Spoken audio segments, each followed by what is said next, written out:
أحبك ربي أحبك ربي أحبك ربي أحبك ربي.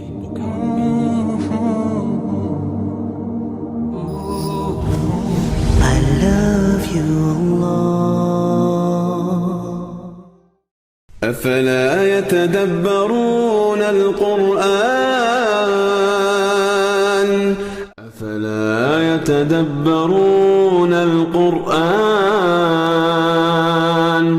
أفلا يتدبرون القرآن أم على قلوب أقفالها.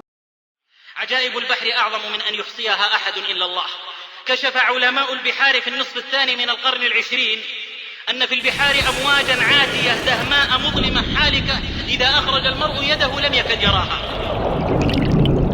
فعلى عمق 60 مترا عن سطح البحر يصبح كل شيء مظلما في البحار، بمعنى أننا لا نستطيع رؤية الأشياء في أعماق تبعد 60 مترا عن سطح البحر.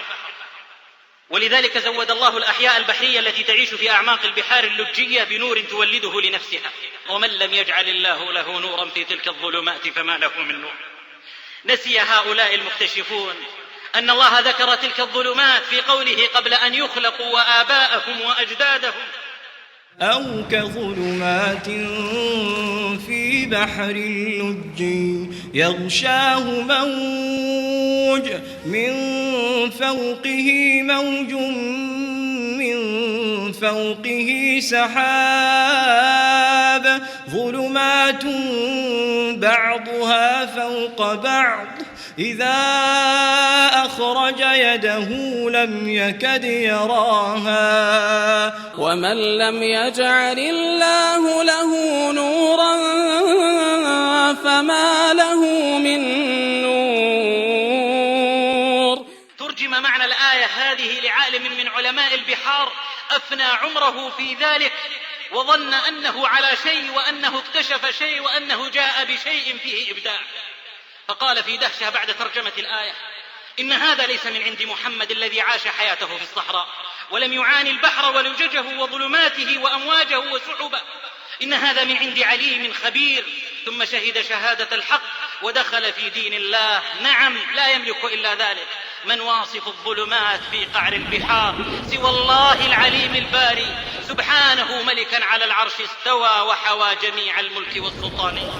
لا إله إلا الله. كيف تعمى عيون وتعمه قلوب عن آيات الله؟ أإله مع الله؟ تعالى الله.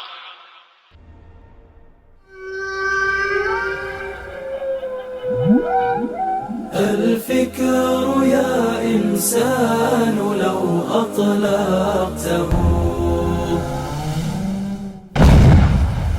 الفكر يا إنسان لو أطلقته متأملا في قدرة الرحمن لخضعت إجلالا وتسبيحا له سبحانه رب عظيم الشان.